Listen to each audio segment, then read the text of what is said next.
Welcome to Rockline on MTV, where you get to talk to your favorite artists live. Call us up. Our toll-free number is 1-800-344-ROCK, and that's 344-7625. If your call gets on the air, you will receive a box of 10 CD audio tapes from Sony Recording Media designed to match the length and quality of your CDs. Now, my guests today for this special one-hour edition of Rockline are, live from our Rockline studio in Madrid, Spain, Michael Rutherford, Tony Banks, and Phil Collins, collectively known as Genesis.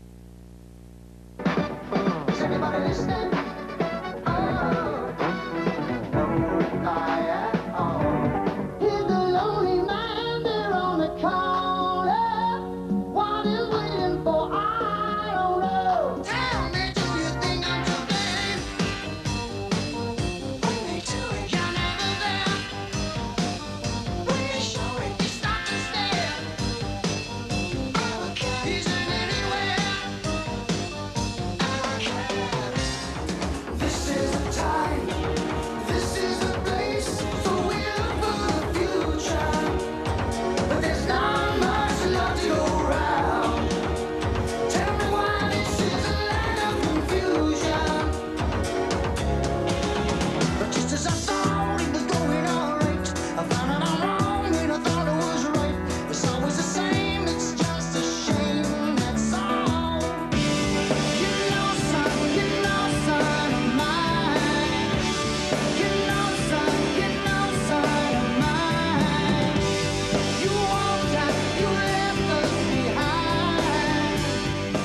Okay, well, here's what's going on tonight. I'm in Los Angeles. The guys in Genesis are in Madrid, so there's a lot of satellite bouncing literally around the world. So everybody, if we all just remain calm, try to keep our conversation concise so we don't step on each other and have that awkward delay. If you're waiting on the phone, be sure to turn your television down.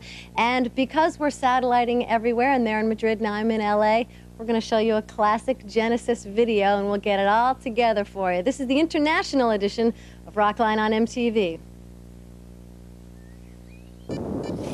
And with that, Genesis's Grammy Award-winning video, we are underway with Rockline on MTV. And why don't we get right to the phones? If you guys are ready, what time is it there for you? 4:05 in the morning. Are you staying up late or getting up early? We're not sure. We haven't decided. It's a split decision at the moment. Split decision, and there's three of them there. This is going to be a fun hour. Okay, Debbie is starting us off. Debbie, you may speak to Genesis in Madrid from Watsonville, California. Go ahead, what's your question? Buenos dias, amigos. Buenos dias.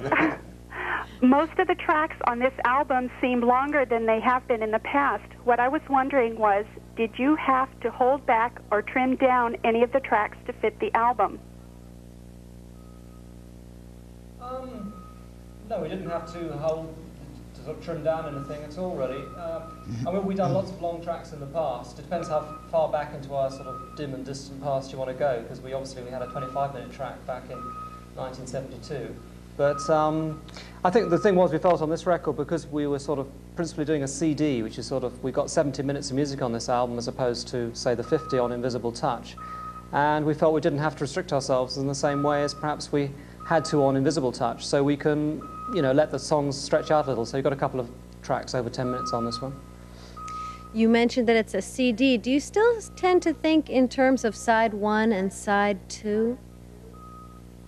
No, that's one of the first big changes, really, because, you know, when you have a cassette, you can actually change, you know, you have a sort of beginning of side 1, end of side 1, and then you have a beginning of side 2 and an end of side 2. But with a CD, you've got to think of the whole thing in its entirety, and so, of course, you know, some people won't listen to the whole thing all in one go, so it's kind of a different mentality, but we'll get used to it. Well, Debbie, thank you very much for your call, and we go now to Matthew, who's calling from Palm Bay, Florida. Hi, Matthew. Welcome to the show, and what's your question? How you doing? How you doing, Tony, Bill, and Mike?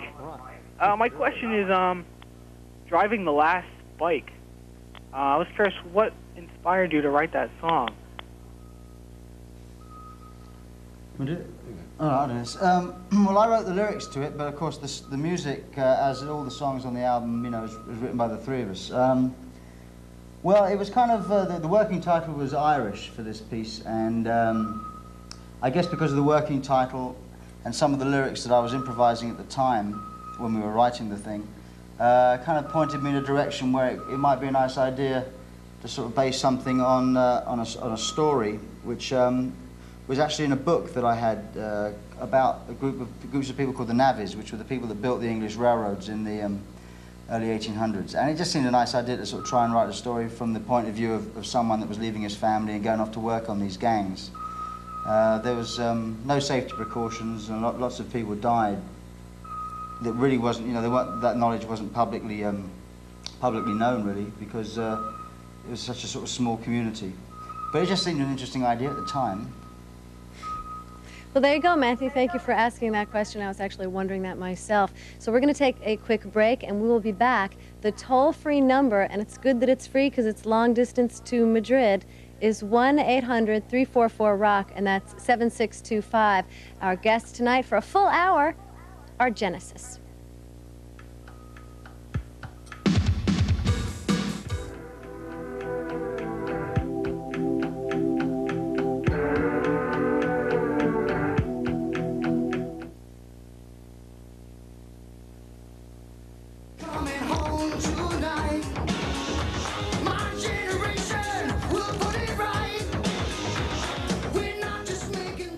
Welcome back to Rockline on MTV, and my guests today, live via satellite from Madrid, Spain, are the members of Genesis. If you have a question, the number is, and it's toll-free, 1-800-344-ROCK.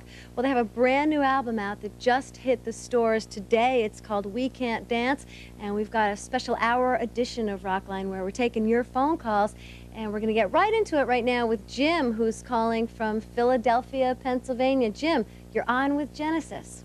Hey, Tony, Phil, and Mike. You guys are the greatest. I'll get right to my question, since we have this satellite echo here. I'm sure you must listen to each other's solo albums from time to time. So I'll ask Tony, what's your favorite album of Phil's? And Phil, what is your favorite album of Mike's? And Mike, what is your favorite album of Tony's? Well, I love them all. They're all so fantastic, you know. Fabulous. Yeah, they're really fantastic. Actually, in fact, I think my favorite of Phil's albums was Hello, I Must Be Going. I had it in the car for a long time, and I liked it a lot. I liked Through These Walls particularly, and I Don't Care Anymore, and some others. Yeah. Okay. But I like them all, really. Babe, I didn't realize. Thank you, Tony. Phil, you're up. Okay, well, I think I was asked whether I like what album I liked of yours, because I have a big soft spot for Acting Very Strange, because Mike sang on that. And I'm a great believer in the singer singing the song that he writes. And I thought Mike did a great job on that. So, although I'm a big fan of Paul Carrick as well. Who have I got to talk about? You've got to talk about him, I think. Oh, no. I think The Fugitive is my favourite album, but I love them all. I love them all. It's a beautiful thing. Jim, that was a really good question. I feel like it's Bachelor number 1. If you were to rate Bachelor number 2. Now, with your album, We Cant Dance, I know that you make it a point, Genesis does, to break new ground. What new ground have you broken, and are you excited about on the new album?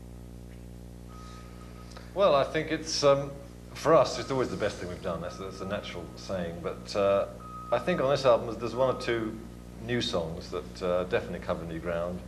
I mean, like Tony said, having 70 minutes gives us the chance to really do some of the long songs and stretch out. And a good example is the song I Can't Dance, which for us, it's a very different kind of song. It was called Blue Jeans. It was sort of initially reminded us of a Blue Jeans commercial. And we recorded it in about 2 or 3 hours and filled out the lyrics in about 2 or 3 minutes. And it's just a different way of doing it. You know, it wasn't a song that was written. It was like a sort of a groove, which we thought we'd try and record, and it'll either sound great or it won't happen at all. And that for us is a whole new way of working. That's just one example, I think, of something different for us. When you write, you come together and basically improv your way to the material on the album, right? Yeah. That's right. And so you have got We Cant Dance, and we're going to get into the phone calls. Mark has joined us from Lebanon, New Hampshire. Mark, what's your question? Good evening, Martha, gentlemen. My question I'd like to ask you is, when Peter Gabriel left Genesis, how was it decided that Phil would sing lead vocals? Well, we couldn't find anybody else. That was the original reason why. We did audition lots of people at the time. Makes me feel very special, these people. Yes. Well, we auditioned lots of people at the time, and to be honest, nobody really sounded quite right. We had one person we thought might do, and he came into the studio with us. But we tried him on the song Squonk, which was on the album Trick of the Tail, which was the first one we did without Peter. And it didn't sound good, and I think the problem with that really for the poor guy was it was pitched far too high for him, and he couldn't cope with it. Anyhow, after that, Phil was always going to sing a little bit, and then once we couldn't find anyone else, then Phil started doing the singing, and we realised it was actually going to sound really good with him, and we didn't look any further, and so we didn't. And the rest is history. Thank you, Mark. Let's go over to Blue Island, Illinois, and welcome Doug to the show. Hi, Doug. What's your question? Hi, I'm a really big Genesis fan. I wanted to know what your touring plans are for this album. Well, we're going to go on tour next year, probably starting around the middle of May, and it won't be a long tour. It'll probably go through to the end of July, beginning of August, taking in America and Europe. There's some countries we won't be going to, and we'll be playing stadium shows. I think we all felt that with Invisible Touch, the tour was very long. You know, it was almost like 10 months to a year, and we've all got families. We don't want to be away from home for that long. There's other things we want to do, and yet we still want to go on the road. So this seems like a kind of a happy compromise. So we'll be out in May, in answer to your question. How has touring changed? You guys are going on your third decade of going out on the road. How has it changed for you over the years? Third decade, eh? Yes, you're right. Well, basically, I mean, you know, the early days, it was, the tour was very slow. We'd have a lot of days off, and we saw an awful lot of America as tourists. It was fantastic. Now the tours, obviously, we're into the bigger places. We're playing the stadiums at the moment because there's no answer, really. You either play a small theatre and no one sees you, or you play a stadium and they see a small you. No problem. But for us, I mean, I like to think that over the years our live performances have improved. I mean, I know each time we listen to the tapes from the tour before and compare it to the new tour, I'm always pleased because I think the sound always does seem to improve. The biggest change really has been the size of gigs, I think. They'll be doing gigs in May of 1992. Look for them in a stadium near you. You're watching Rockline on MTV from Madrid, Spain. My guests are Genesis. We'll be right back.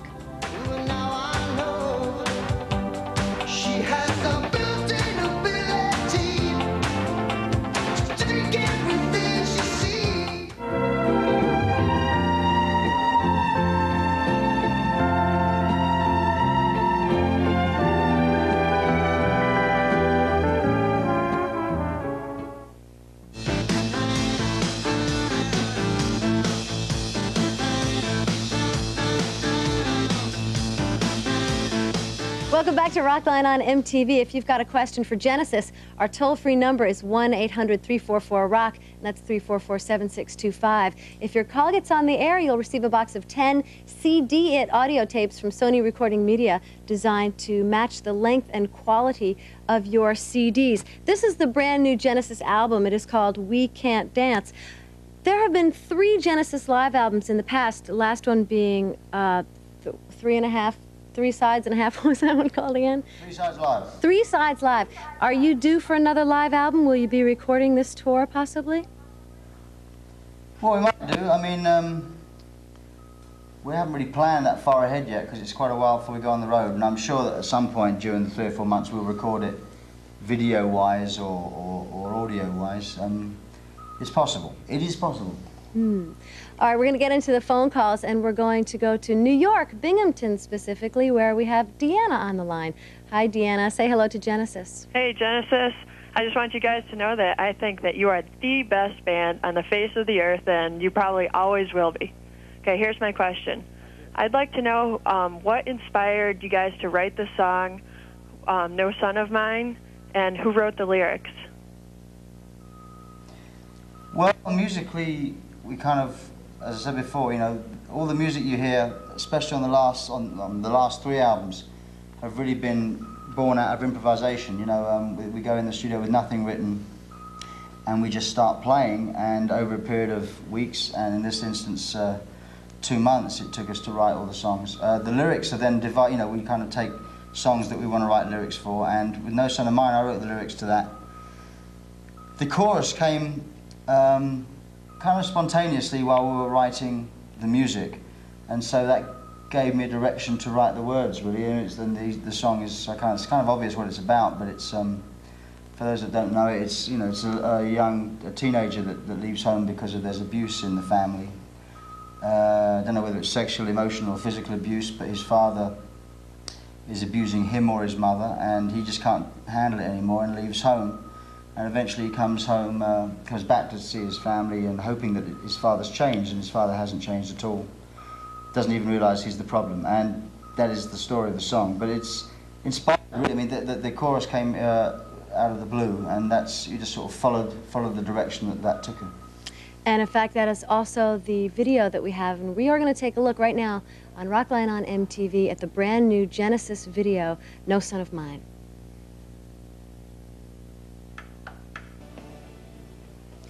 No Son of Mine from the just released album We Cant Dance for Genesis, and not the expected happy ending at the end of that video that you would expect. Who did you work with that video on?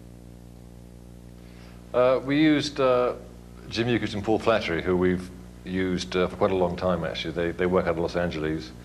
And I think one of the good things about Jim and Paul, if you're watching, guys. Hi, guys. It's going to get me brownie points, is the fact that they're very good at sort of wearing different hats. I mean, if you know, some directors are very good at one sort of video and not the others.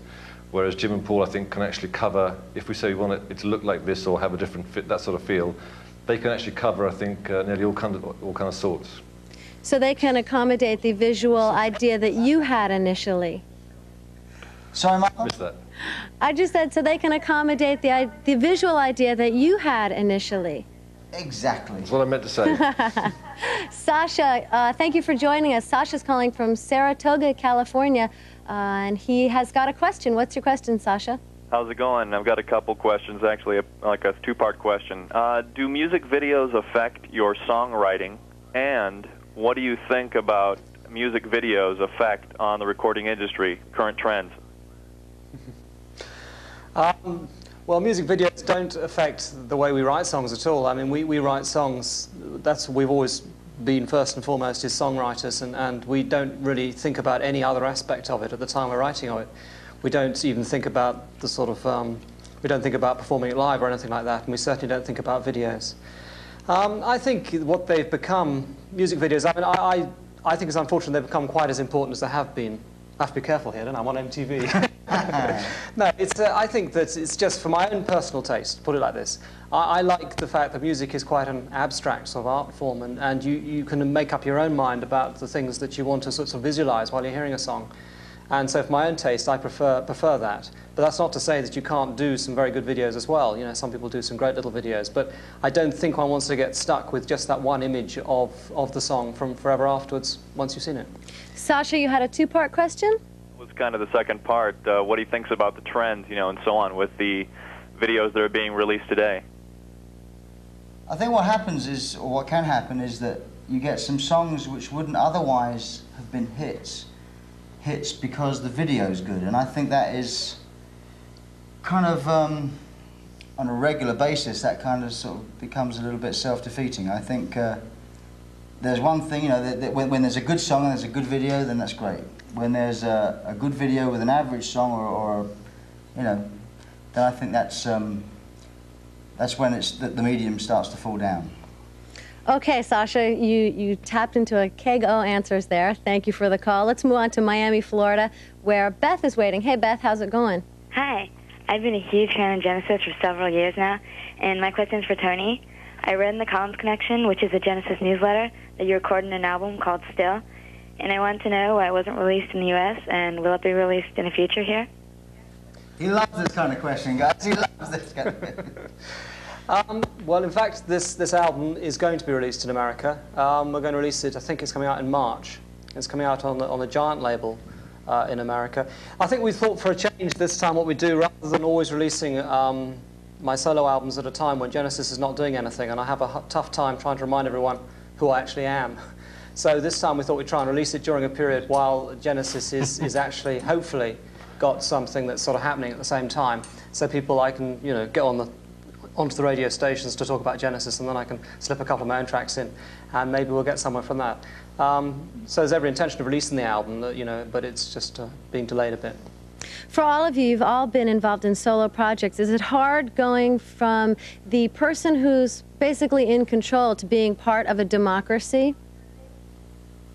No, I don't think we find it hard at all. I mean, I think if we found Genesis sort of constricting and not the freedom we have, then I think we would find it hard. But and I mean, the other thing also is that in a sense you want to go through that. I mean, Genesis is really about the three of us sitting in a room, composing, recording, and writing together, and you actually want to work with the other two guys. So that makes the whole process easy. And I think it's helped by the fact that when you do solo stuff, you're able to actually be the leader, take charge, and finish the songs the way you want it to do. So the contrast to Genesis is good. Okay, and we have time for one last phone call before we take a break, and it comes to us from Fresno, California, and it's Jim. Hi, Jim. What's your question for Genesis? Hi. What is the music scene like in London? I don't know. We're in Madrid. Well, I don't know. You know, it's kind of weird. We don't listen to a lot of music. You know, when you're involved in it as much as we have been anyway in the last sort of 6 months. You know, we've been involved in what we've been doing. We've been making this album. We've been writing it.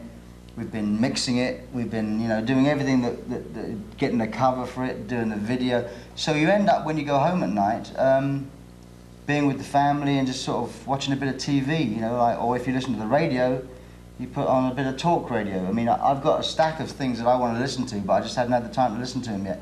So I don't know. It's I'm not the person to ask. Well, thank you for the call. We're going to take a break, and the toll-free number is 1-800-344-ROCK, and that's 7625. Our guests today are from Madrid, Genesis. All that time I was searching, nowhere to run to. It started me thinking, wondering what.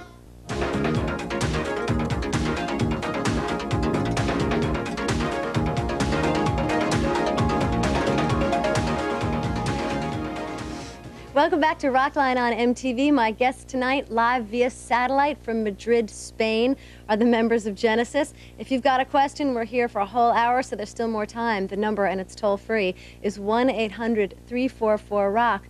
During the break, we were just kind of teasing Tony because I was telling him that I read an interview where he said, in fact, that he doesn't like to dance. Tony, are you responsible for this track, I Can't Dance, and really thus the title track? No, not really. I mean, the title, the song I Can't Dance comes from, we talked before about this being a sort of something to do with the Blue Jeans commercials, and it's really a song about the kind of people who act in these commercials, and it was probably more a thought that perhaps they couldn't do anything other than walk. They just had this walk that's so good, and they couldn't dance, couldn't sing, and perhaps do not much else. But we took the title, the We Cant Dance, as the title of the album a bit because I think because we don't.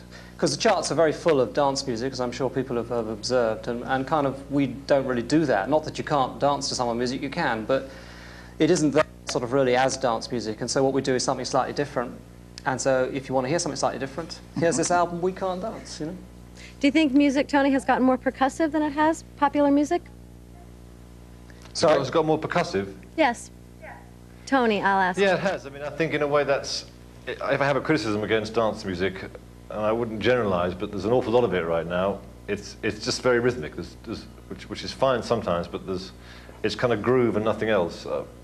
I think there's a lack of good melodies.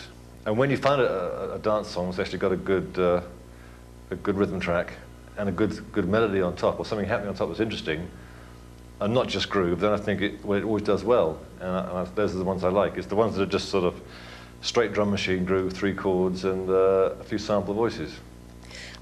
We're speaking with Genesis, and they're in Madrid, Spain, if you're wondering, if just tuning in, why we have this funny delay. And we'll get into the phone calls. We have Elizabeth, who's waiting on the line from Miami, Florida. Hi, Elizabeth. What's your question? Good evening. First, I just wanted to say thank you. I've never found a song that has touched my heart and helped me identify with a relationship that I had with one of my parents as no son of mine has, and I just wanted to thank you. And my questions are, how do you go about choosing songs for tours with such a vast catalog, and how much from the new album should we expect in concert? Well, we start with the new album, basically. I think we'll rehearse it all and see what sounds good. Already in our mind, there are 1 or 2 tracks that we're not sure will come off quite right, but we'll try them all, I think, because they're potentially all very good live songs. And then we'll start by working our way backwards. And we'll choose probably a fair amount from the last 3 albums, but we're thinking about doing a kind of a medley that goes back and does some sections of a lot of the older songs, because people like to hear it, and we like to play it, but maybe not the whole song. Are you going to do a rock and roll tribute medley like you did on the Invisible Touch tour? Well, it could be time to retire that for a little while, I think. And we've been doing it now since, well, probably since we started doing Turn It On Again, so it's probably about 10 years or so, but we may do, you know. I think a lot of people scratch their heads during that part of the show and say, what the hell are they doing? Because, you know, they don't quite understand that those songs are kind of relevant to us. The reason we started writing music and the reason we started playing music was because of Wilson Pickett, Otis Redding, and all those guys, you know, the Four Tops and Motown and things. So, you know, it's relevant to us, but I mean, it might just be time for a little bit of a rest. There's only so many times I can put on the old hat and sunglasses and sort of do it with conviction. Maybe it's time to change. Well, we will see that tour in May, stadium tours here in the U.S. And we've got another phone caller on the line, Henry, who's calling from El Paso, Texas. Henry, what's your question? Buenos dias, Phil, Tony, and Mike. My question is, how was it that the music video Land of Confusion come about using the great artistry of the puppets?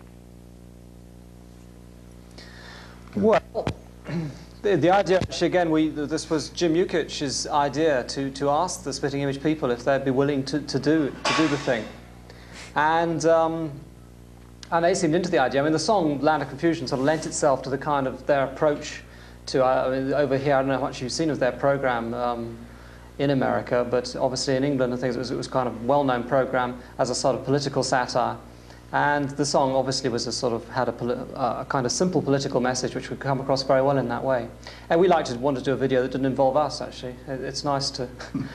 I mean, notice that the video that we got a Grammy for was the one that we're not in. And I think there's a lot of... that could lead somewhere, actually. Maybe we should do it again. It's the record we don't make that will win the Grammy. That's right. Okay, you're watching Genesis. It's Rockline on MTV. They're in Madrid. I'm in LA. You're on the phone, hopefully somewhere, and we'll be right back.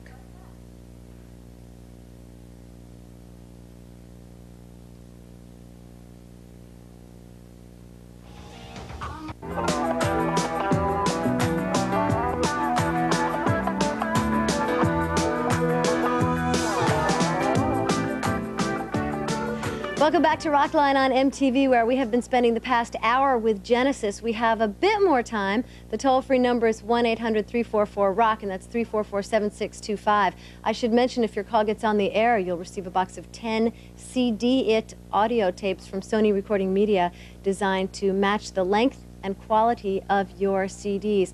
You guys have been together unbelievably over 20 years. Tony and Mike, you've known each other since you were teenagers. We know you've obviously figured out a way to get along, but there must be some things that make you guys fight. What are they? Yeah, well, I wish I could tell you. To be honest, these days we don't fight very much. I mean, when there were 5 in the band, and we were younger and I guess kind of more hot-headed, and we used to argue about such unimportant things. We'd be making a record and we'd fall out over, you know, who had the buzz or little things that just didn't really matter. Nowadays, and I didn't I attack you with a chair once? Oh yeah. I went after Tony, we disagreed about who did an encore. And I went for him with the chair, and I missed. But I think this day and age, we don't tend to argue. I think we kind of feel it's such a waste of time arguing, and when we work together, which is not so often now, there's so much to do that we want to do musically, we don't waste our time. All right, and we're going to get into the... You don't have to cross your fingers. That was a good answer. Are you sure? Yeah, I can see you. You can't see me. And Jason can see us all, and he's watching from Peoria, Illinois. Hi, Jason. What's your question? Hi, guys. I'm Martha. Can't believe I'm talking to Genesis. Okay, I have a two-parter for you. First of all, do you feel that your lyrics and music are getting more complex as the years go by?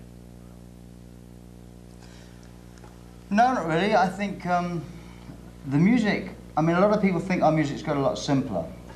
And in some respects, it's got a little simpler, but generally, I think it's just more direct. I think in the old days, we used to have a point and then disguise it as much as possible, so people wouldn't get it. And now we're a bit more direct with what we're saying. I mean, there have been songs, for instance, about social issues in Genesis history, although people really sort of relate to Land of Confusion as being the first time we sort of had a social conscience. And in fact, there were songs on earlier albums that dealt with situations like that. Lyrically and musically, we've just got a bit more direct. Thank you very much, Jason. And we're going to take a call now from Jessica, who's calling from Davis, California. Jessica, you're on. What's on your mind? Jessica, do you have a question? Come on, Jessica, don't be shy. Well, I guess we'll just move on along. We'll go all the way to the other coast. We'll see if we have better luck in New York. We've got Louie calling from Bayside. Hey, Louie, what's up? Hi. I just want to say your album is great. You guys keep on getting better. Each time you make a new album. Well, I just want to know, are you planning on bringing out a CD box? A box set of, your greatest hits? Not well. We never really planned to sort of to do anything. We kind of think of the albums a bit as sort of totals in themselves. We don't really like the idea of breaking up the albums and taking a bit off this and a bit off that. It's not to say we'd never do it, but it's something we don't particularly want to do. I don't think. I mean, we might package the albums together. You can buy 3 at a time, things like that. Oh, your album. Brilliant. Yeah, put my album in there, so when no one's looking. No, the only other album we've ever considered that we might do at some point is something that includes all the tracks that have never been included on any major album. We've got lots of tracks over the years, which sort of B-sides and extra tracks and EPs and things. And it would be quite fun to put them all on an album. That would be a pretty long album now, actually, probably be a double album. Even on this record, for example, we've got 2 tracks that we've recorded that are not on this album. And so, and they'll probably come out as B-sides or something soon. But at some point we'll do that album. But that's a good idea. Genesis Rarities. Thank you, Louie. And we've got Rusty on the line who's calling from Plano, Texas. Hey, Rusty, what's your question? Hi. I've been a big fan of yours since I was 5 years old, and you guys have been my best friends ever since. I have 2 questions. Number one, could you tell us the names of those B-sides that were cut from the album? Well, yes. Yeah, I don't see why not. One of them... Secret, sorry. One of them's called On the Shoreline, and the other one we ended up calling it what? Hearts on Fire? Hearts on Fire, yeah. Yeah. On the Shoreline is a good track. So's Hearts on Fire.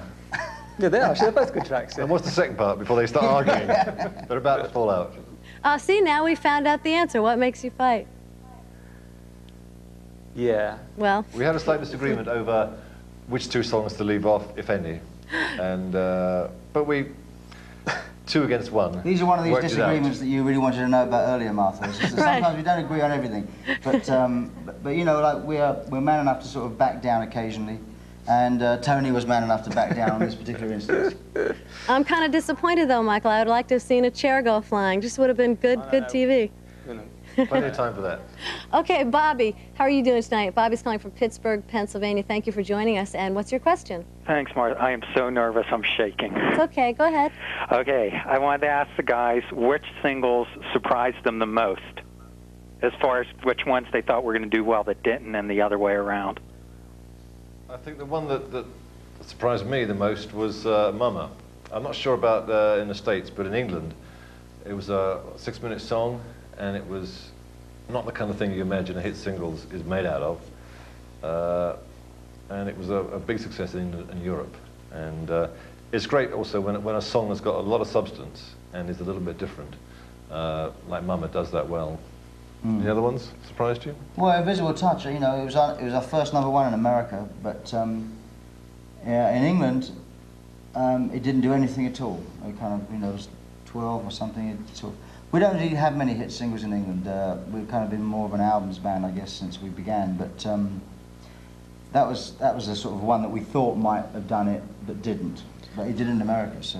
I think one song that it was always sad wasn't a hit single was the song Duchess, because it's one of my favourite of our songs, and released as a single sometime, must have been off the Duke album, so sometime after Misunderstanding, and it didn't really take off anywhere. It was a much liked song, I think, of ours, but it just didn't seem to work as a single, which is a pity, because I think it's one of the strongest songs we've ever done. And with that, we thank you all for calling, and thank you guys for staying up now. It's 5 o'clock in the morning for you. Don't tell us. It is, that's true. And where are you off to now? Sorry. What? Yes, we're all off to Tony's bed. The band that sleeps together, plays together. That is it for this edition of Rockline on MTV. Again, thank you to Genesis. Next week, Richard Marks, and we'll see you then.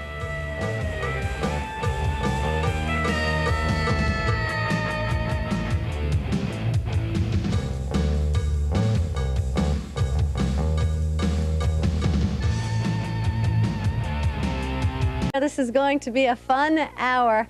Okay, Debbie is starting us off. Debbie, you may speak to Genesis in Madrid from Watsonville, California. Go ahead, what's your question? Buenos dias, amigos. Buenos dias.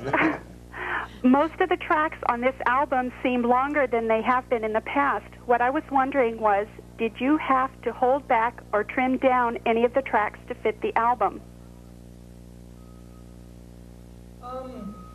No, we didn't have to sort of trim down anything at all, really. I mean, we've done lots of long tracks in the past. It depends how far back into our sort of dim and distant past you want to go, because we had a 25-minute track back in 1972.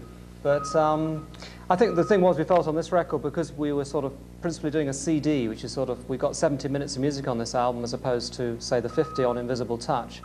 And we felt we didn't have to restrict ourselves in the same way as perhaps we had to on Invisible Touch, so we can, you know, let the songs stretch out a little. So you've got a couple of tracks over 10 minutes on this one.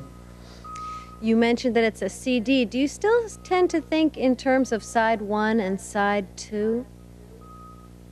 No, that's one of the first big changes, really, because, you know, when you have a cassette, you can actually change, you know, you have a sort of beginning of side 1, end of side 1, and then you have a beginning of side 2 and an end of side 2. But with a CD, you Welcome to Rockline on MTV, where you get to talk to your favorite artists live. Call us up. Our toll-free number is 1-800-344-ROCK, and that's 344-7625. If your call gets on the air, you will receive a box of 10 CD audio tapes from Sony Recording Media designed to match the length and quality of your CDs. Now, my guests today for this special 1-hour edition of Rockline are, live from our Rockline studio in Madrid, Spain, Michael Rutherford, Tony Banks, and Phil Collins, collectively known as Genesis. Is everybody listening?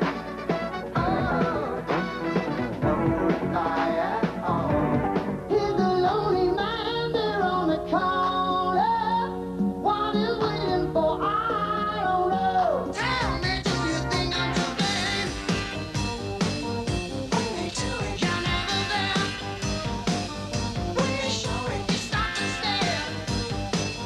Our cat isn't anywhere. This is the time.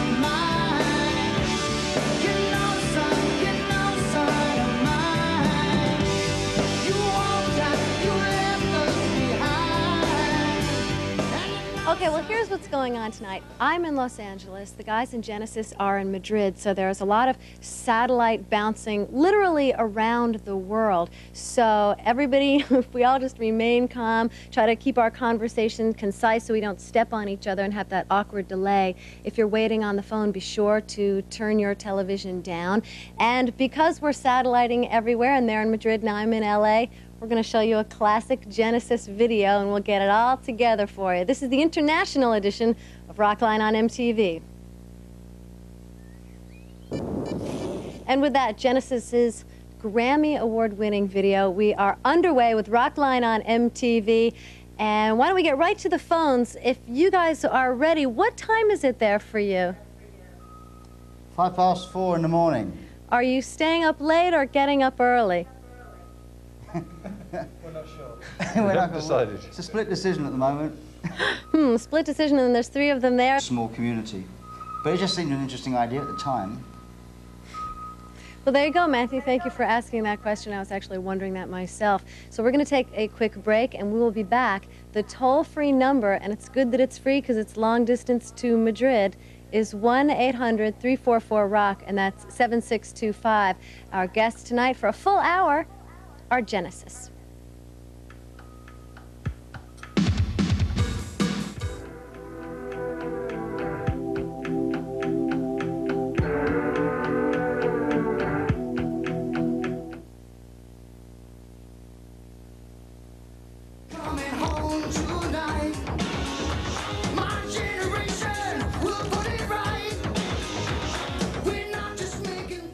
Welcome back to Rockline on MTV, and my guests today, live via satellite from Madrid, Spain, are the members of Genesis. If you have a question, the number is, and it's toll-free, 1-800-344-ROCK. Well, they have a brand new album out that just hit the stores today. It's called We Cant Dance, and we've got a special hour edition of Rockline where we're taking your phone calls, and we're going to get right into it right now with Jim, who's calling from Philadelphia, Pennsylvania. Jim, you're on with Genesis. Hey, Tony, Phil, and Mike, you guys are the greatest. I'll get right to my question, since we have this satellite echo here. I'm sure you must listen to each You've got to think of the whole thing in its entirety, and so, of course, you know, some people won't listen to the whole thing all in one go, so it's kind of a different mentality, but we'll get used to it. Well, Debbie, thank you very much for your call, and we go now to Matthew, who's calling from Palm Bay, Florida. Hi, Matthew, welcome to the show, and what's your question? How you doing? How you doing, Tony, Bill, and Mike? My question is, driving the last bike. I was curious, what inspired you to write that song? Oh, I don't know. Well, I wrote the lyrics to it, but of course the music, as all the songs on the album, you know, is written by the 3 of us. Well, it was kind of, the working title was Irish for this piece, and I guess because of the working title and some of the lyrics that I was improvising at the time when we were writing the thing, kind of pointed me in a direction where it might be a nice idea to sort of base something on a story, which was actually in a book that I had about groups of people called the navvies, which were the people that built the English railroads in the early 1800s. And it just seemed a nice idea to sort of try and write a story from the point of view of someone that was leaving his family and going off to work on these gangs. There was no safety precautions, and lots of people died. That really wasn't, you know, that knowledge wasn't publicly known, really, because it was such a sort of